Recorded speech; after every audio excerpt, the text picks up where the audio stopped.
Je voulais vous faire réagir, je vous le disais, 5 personnes en lien avec les associations humanitaires et soutien humanitaire jugés proches des frères musulmans, déjà ça commence mal, ont été mis en examen hier pour financement d'une entreprise terroriste. Des fonds auraient été envoyés au Hamas palestinien, alors quand même, on parle d'associations françaises, ça pose d'une part la question de la probité de ces associations sous couvert d'humanitaire, ça revient souvent, et qui accessoirement reçoivent des subventions publiques.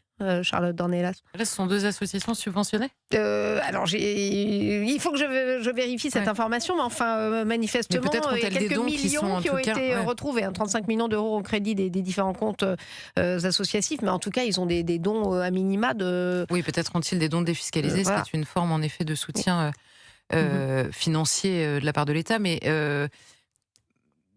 là, on en revient toujours au même problème dont on parle quand même depuis 2 ans, c'est qu'en effet, sur le territoire français, on a des personnes qui pensent, donc en tout cas qui sont mises en examen pour l'instant, donc qui sont présumées soutien du Hamas. On n'est pas très étonné parce que là, ça se fait sur le volet financier, donc il y a évidemment de l'argent qui soutient une organisation qui est par ailleurs déclarée terroriste, mais c'est pas très étonnant étant donné les discours qu'on a pu entendre ces dernières années, où nous savons que sur le sol français et même parfois encore une fois avec des relais institutionnels, nous avons en effet des soutiens du Hamas. Et des soutiens du Hamas même malgré, ou j'allais dire, malgré les actions même du 7 octobre.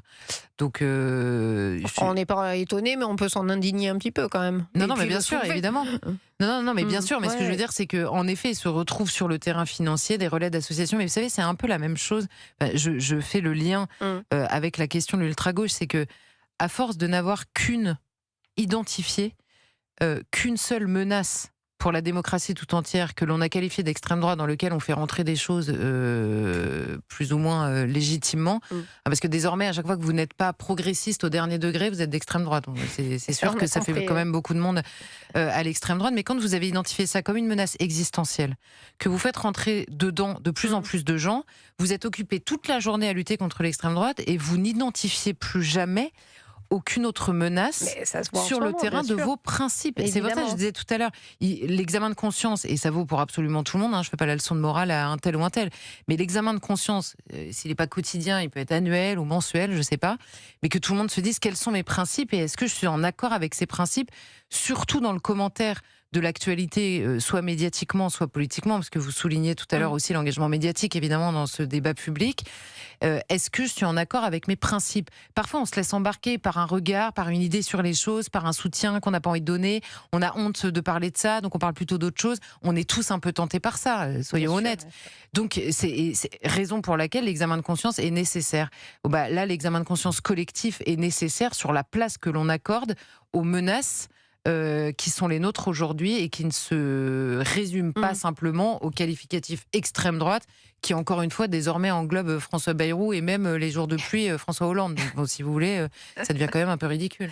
Elliot Maman. Oui, et par ailleurs, cela renvoie aussi quand même à l'habilité rhétorique du discours frériste qui parvient toujours à se présenter comme étant d'un côté d'une forme de progressisme et de combattre en faveur des personnes qui seraient asservies dans d'autres parties du monde, parce qu'on avait déjà vu que finalement Israël était irrémédiablement condamné par une partie du progressisme au prétexte que Israël dominerait dans la région parce qu'il est soutenu par les États-Unis, etc.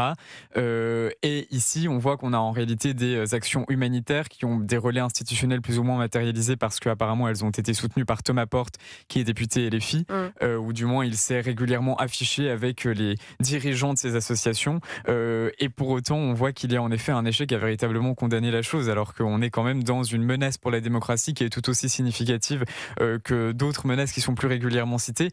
Et par ailleurs, un dernier point, on voit aussi que c'est pour les services de renseignement l'occasion de rappeler que, outre les éventuelles questions de collusion avec des organisations terroristes à l'étranger, ils ne perdent pas la main sur la lutte contre l'entrisme frériste d'un point de vue purement interne, ce alors même que le gouvernement communique un tout petit peu moins sur la question depuis notamment le départ de Bruno Retailleau.